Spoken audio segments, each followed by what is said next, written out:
She was polite, punctual, and invisible. The kind of receptionist no one remembered after leaving the lobby. Executives passed her daily tossing clipped greetings, mistaking her silence for simplicity. But one morning, a misplaced envelope landed on her desk marked flight approval pending. Curious, one executive opened it, expecting an error. Instead, he found her FAA pilot's license and a logbook with classified air hours. That's when everything changed, because the woman they thought answered phones, she once answered cockpit commands at 30,000 feet with lives depending on her silence, precision, and steel. The building was made of glass and brushed steel, a testament to modern ambition. Clean lines, white noise, the scent of filtered air, and just brewed coffee hanging in the air like confidence. Each morning, the executives streamed in, polished shoes, firm handshakes, eyes fixed ahead. Their time was valuable, their pace relentless, their presence unquestioned. And yet, every one of them passed through the same place, the marble-lined reception at the base of the tower. That's where she sat, always early, always composed, always overlooked.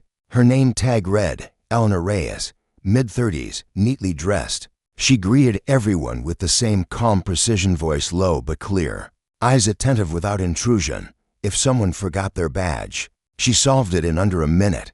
If someone needed directions, she handed them a printed map before they finished asking. If a courier was late, she already had the backup plan in motion. But she wasn't remembered. Thanks, sorry, what's your name again, was a frequent parting line to them. She was the front desk, a voice, a smile, a protocol. No one asked what she did before. No one wondered why she never made small talk. No one noticed that her wrists bore the subtle marks of headset pressure, not from office phones, but from aviation headgear. The company was Stratton Aerospace, one of the rising stars in next-generation aircraft design. It built systems for defense, private aviation, and space logistics, an empire forged from blueprints, bureaucracy, and relentless meetings. Its executive team sharp, ambitious, loud, often boasted of being at the forefront of the future. They prided themselves on risk-taking, on innovation. But not once did it occur to them that the quietest person in their building had lived the very life they theorized about in conference rooms. Eleanor never corrected them. She came to work, performed her duties, and left without delay. Her world was contained by design. She lived in a modest apartment a few metro stops away, spent her evenings reading flight manuals, not for nostalgia, but to keep her mind sharp. Her bookshelf bore no bestsellers, just books with titles like Low Visibility, Maneuvers in Legacy Jets, and Instrument Failure Protocols, a case review. Every Saturday, she drove to a small regional airport. The airfield manager knew her only as Lena. She rented a Cessna 172 for 2 hours, flew a pattern over the hills in silence, then returned. She logged her hours carefully, maintained her certifications, stayed sharp, but she never spoke of it. She didn't need to. Eleanor had once flown military cargo transports across dangerous terrain, Afghanistan, Sudan, Indonesia during typhoons. She'd seen more than clouds from above. She'd seen entire storms unfold beneath her wings, political and natural. She'd carried refugees, stayed, even, once, a diplomat under threat of assassination. But that was a lifetime ago. A back injury from a hard landing had ended her active service. Not severe enough to ground her permanently, but enough to make reintegration complex. The private sector didn't want someone with service gaps, and flight programs, especially those involving prestige, didn't want women who'd already proven themselves somewhere else. They wanted new talent, malleable, marketable. So Eleanor did what women before her had done for centuries. She rebuilt quietly, she trained, she healed. She applied, reapplied, waited. Eventually, a staffing agency offered her a short-term position, front desk, aerospace firm. She accepted. That was 3 years ago. She stayed. Not out of failure but focus. It paid well enough. And more importantly, it gave her access to the industry, to the egos shaping flight, to the kind of quiet that offered perspective. Here, she could observe, learn who was all talk, learn who still knew what real air under real wings felt like. The executives never knew. There was Bryce Donovan, the VP of Innovation, known for his charisma and complete lack of technical background. He once mistook the APU for the autopilot unit. Elena had smiled and nodded. Kendra Vale, Chief Strategy Officer, always marched past with her phone glued to her ear, her heels striking the floor like declarations of superiority. Kendra once said to a junior associate, "Pilots are just glorified Uber drivers for the sky." Elena didn't flinch. Then there was Raj Malhotra, head of flight systems, the only one who occasionally paused at the desk and said, "Morning, Ms. Reyes." He didn't linger, didn't flatter, just acknowledged. Still, he never asked. The cultural atmosphere was one of glossy ambition where titles mattered more than experience, where confidence was rewarded even when it outran competence. The building had a wall of aviation pioneers, photos of Amelia Earhart, the Wright brothers, Chuck Yeager, all men and women who had once taken to the skies before there was a blueprint for doing so. Elena sometimes looked at that wall, during her lunch breaks, not in envy, not in anger, but in recognition. One Monday, the balance shifted. A new project had been greenlit, Project Ionis, a prototype VTOL craft capable of vertical liftoff under extreme payload. Big deal, big money. The boardroom pulsed with excitement. Executives moved like they were already being interviewed by Forbes. The problem? They'd outsourced part of the software controls to an external firm that left gaps that could mean catastrophic mid-air malfunctions if improperly coded. On Friday morning, an envelope meant for Raj was misdelivered. Elena, recognizing the urgency, opened its standard protocol in flagged red envelope situations. Inside was a report. It listed known issues with the prototype's guidance system and requested emergency simulation assessment by qualified pilots. Someone had written, "In pen, we need a real pilot on this, not a desk jockey." Elena blinked. Her name wasn't on any list, but her qualifications were quietly stored in the HR system uploaded years ago for insurance purposes, never reviewed since. She photocopied the report, then walked down the hall. That was when Bryce scoffed at her. "You're not authorized to handle classified flight material, Elena.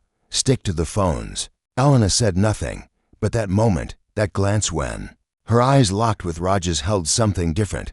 Not defiance, not revenge, but decision. The document lay on the edge of her desk, still warm from the copier. Elena had printed 2 copies of the VTOL warning memo, one for herself, and one for someone who might listen. She could have ignored it, could have returned to silence. But there are moments that define a person not by how loudly they speak, but by what they refuse to stay silent about. She slid one copy into a protective sleeve and placed it under her calendar. The other she walked to the elevator with. She never liked elevators. Too still, too quiet, too far from the sky. When the doors opened on the 12th floor, the energy was already tense. The glass conference room was packed, executives, engineers, and legal consultants leaning over blueprints and digital mock-ups of the Ionis prototype. Numbers scrolled across projection screens like unspoken warnings. Elena waited. She didn't belong there, not by their definition, but she stood outside the room with the posture of someone who knew exactly how much fuel it would take to rise. Above them, Raj Malhotra saw her first, his brow furrowed. He opened the door. "Something urgent?" he asked. She held out the file. "This came through with flag tags. I believe you need to see it before you finalize your test schedule." Raj scanned the header. His face changed. He didn't thank her, but he didn't dismiss her either. Behind him, Bryce Donovan rolled his eyes. "We don't need office staff interpreting flight data." "She's not interpreting," Raj said quietly. "She's doing her job." But Elena saw it in the room. The shift, the looks, the discomfort, the presumption that she was stepping out of line. Back downstairs, her phone buzzed. An internal email had been sent. "Ray, chain of communication breach." It was addressed to Elena, CC'd to her manager and HR. Reminder that sensitive project material is to be routed through appropriate channels. Do not intervene outside designated responsibilities. There was no thank you, no acknowledgement of her initiative, only protocol. That evening, she went home and opened the drawer she never opened on weeknights. Inside was her pilot log, her certifications, her air hours, the training credentials that had once placed her among the most elite precision cargo pilots on the planet. She read them not to remember, but to recenter. Because when the world mislabels you long enough, even truth needs refreshing. The next week brought the first crash test simulation and the first failure. The Ionis prototype, under virtual load conditions, veered off a predicted stabilization arc and would have clipped an unmarked landing structure if performed live. The engineers blamed data lag. The executives blamed the simulator. No one blamed themselves. The silence around the problem was strategic, legal, a PR shield. But someone needed to say what no one wanted to admit. The software was flawed. The structure wasn't the issue. It was control logic. And no one in leadership had ever actually flown under emergency guidance loss conditions. They talked about such scenarios, theorized them, but Elena had lived them in the mountains of Helmand, when crosswinds broke navigation and she had to descend with only her instincts and the memory of terrain she'd flown over twice before. That kind of flying wasn't glamorous. It was survival. Elena returned to her routine, kept quiet, until the morning her inbox pinged with a calendar invite titled Mentorship Breakfast for Women in Aerospace. She almost declined. These events were often theater tokenism wrapped in croissants and marketing slogans. But something told her to go. She wore navy slacks and a white blouse, professional, unassuming. The conference room was filled with women, some engineers, some interns, a few mid-level managers. The guest speaker was Kendra Vale. Kendra talked about imposter syndrome, about being bold, about taking up space. She gestured with confidence, told the young women they could be anything. Elena listened. When the Q&A opened, someone asked, "What do we do when we know something others missed, but we aren't in leadership yet?" Kendra replied smoothly, "Follow your gut, but remember the chain of command. Disruption is only productive when it's invited." Elena raised her hand. Kendra smiled. "Yes." In the back, Elena stood.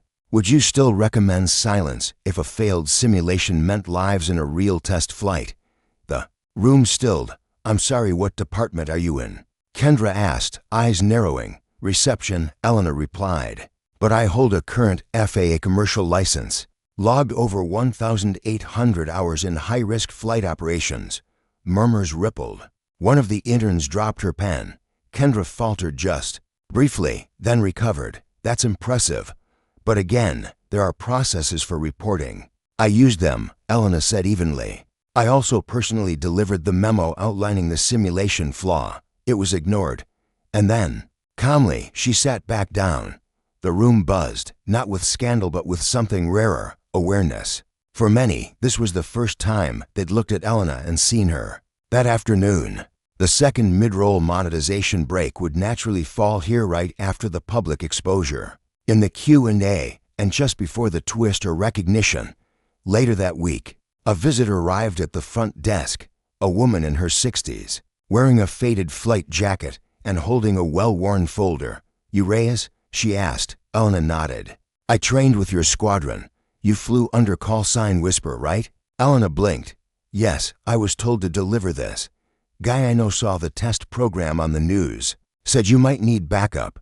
She handed over the folder. Inside, military documentation, sealed testimony, and a recommendation letter from a retired general, one who had flown under Elena's command in a conflict zone, and credited her calm with saving 6 lives during a failed hydraulic descent. She hadn't asked for this, but someone had seen what was happening, and they remembered. The following week, Raj Malhotra knocked gently on her desk. "I read your file," he said. Elena tilted her head.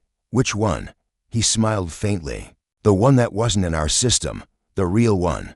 She said nothing. "I want you in the simulator." He continued. "Just once, for the Ionis sequence. They won't approve it, but I will, as an observer, unofficial." She nodded. That Friday, Elena sat in the flight simulator, alone, hands on the controls. The Ionis prototype was loaded, wind conditions, randomized, navigation delayed. The fail-state triggered. Warning lights blinked. Elena didn't flinch. She corrected, adjusted, chose a manual descent arc that rerouted around simulated structures, executed a vertical drop with less than 30 centimeters clearance, something the program had previously marked as non-recoverable. She removed the headset, walked out. Raj was outside. He simply said, "They need to see this," and Elena, finally, allowed herself to believe that maybe they would. They scheduled the full team demonstration for Thursday morning.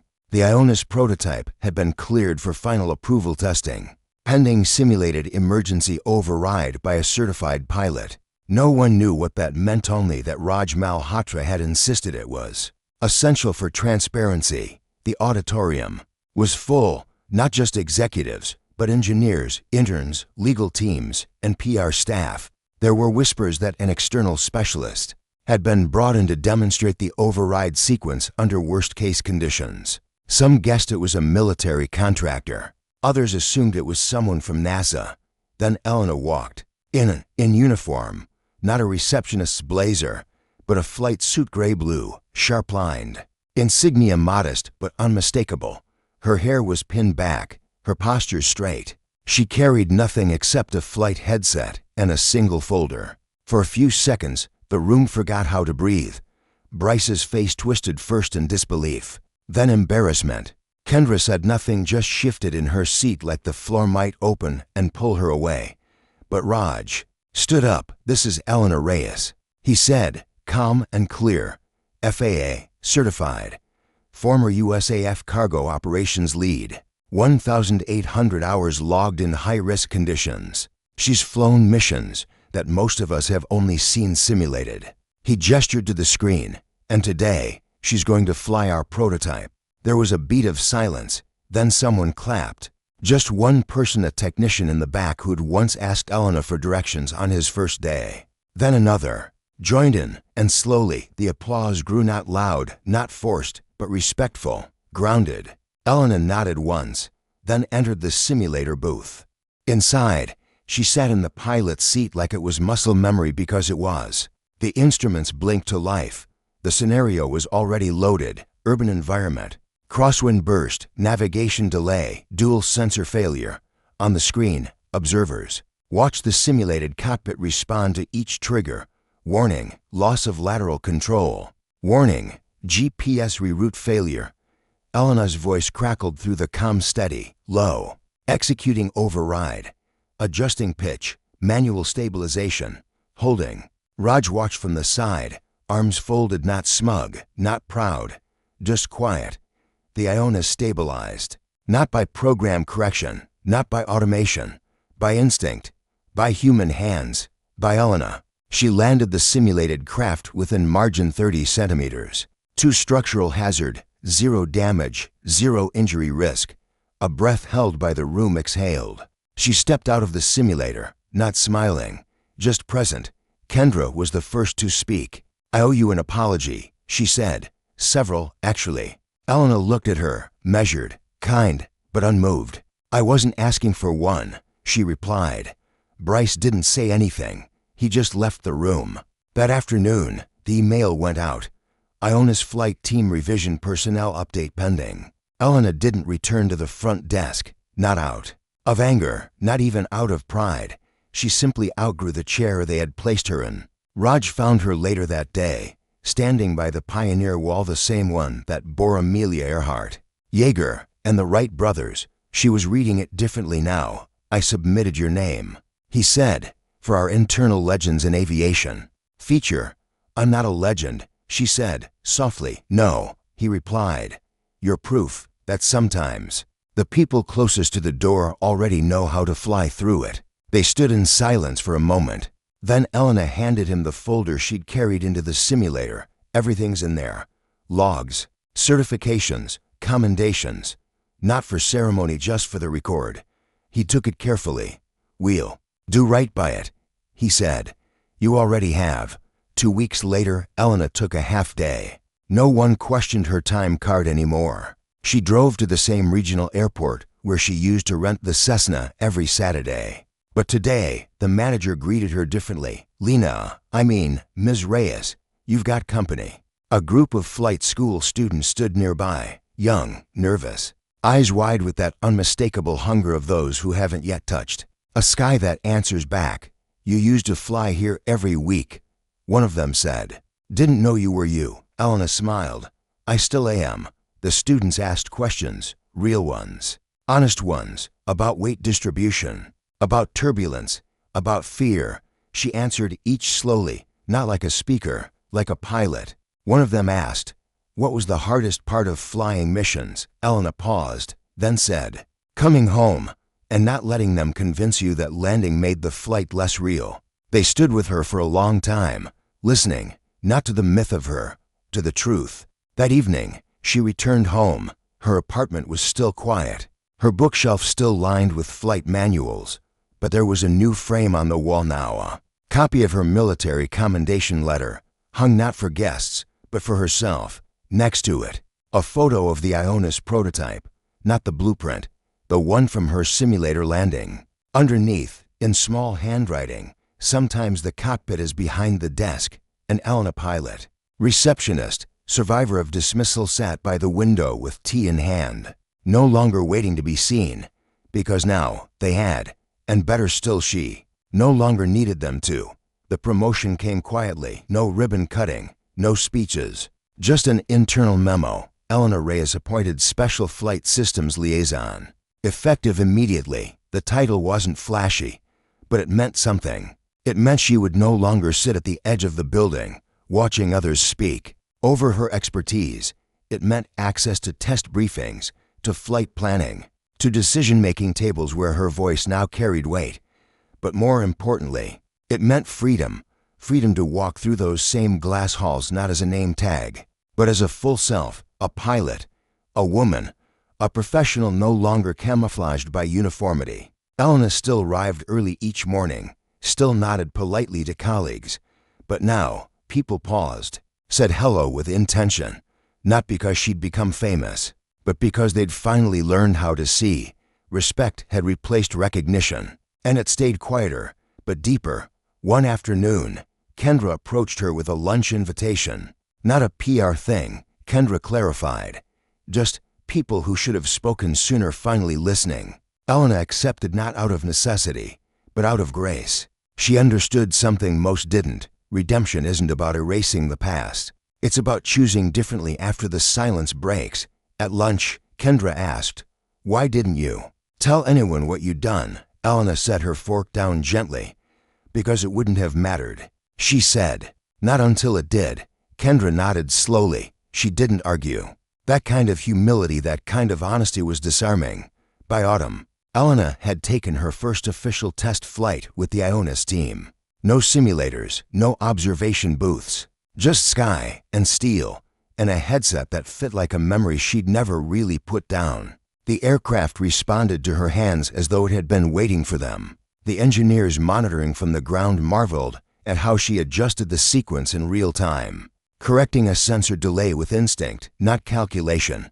After landing, she took off her gloves, exhaled once, and walked back to the team with quiet eyes and steady feet. No applause, just nods, just earned silence. One of the interns watching from the tower whispered to another, she flies like someone who doesn't need to prove anything. Exactly. That same week, the company newsletter published a feature titled, The Eyes in the Lobby Were Once Eyes in the Sky. It included her story, not dramatized, not embellished, just told plainly.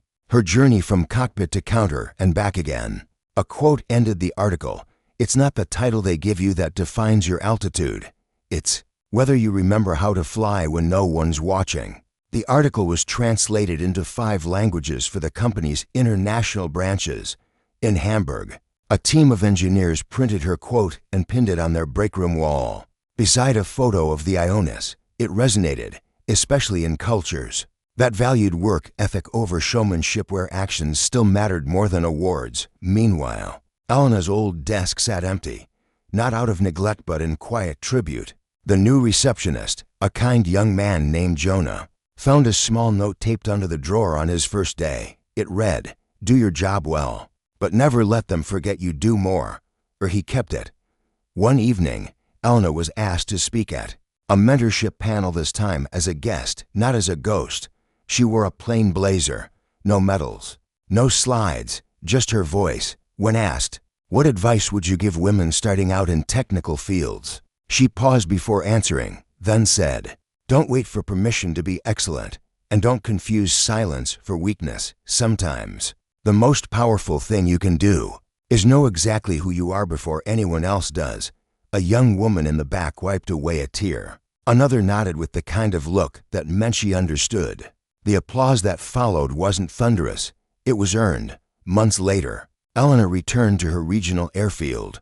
She still flew on Saturdays, not to escape but to stay honest. That morning, as the sun lit the edges of the hangar, she helped a teenage student double-check the wings on a rental plane.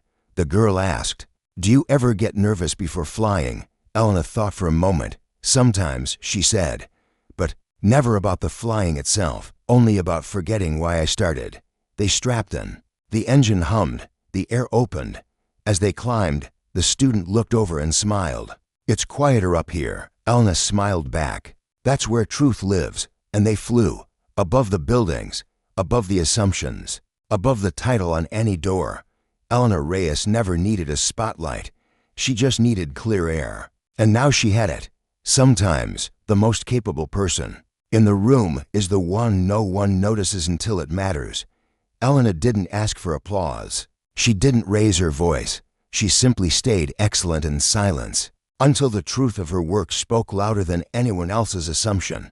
In a world that often rewards noise, her story reminds us that quiet dignity, earned skill, and self-respect matter more than titles ever will. If this story moved you, comment with a word that reflects what Eleanor stood for, something like word or respect. A single word that honors those who rise with grace, not permission. And share this with someone whose strength has gone unseen for too long. Someone who deserves to be reminded. Just because they're not loud doesn't mean they haven't already learned how to fly. Thank you for watching A Quiet Truth, finally told.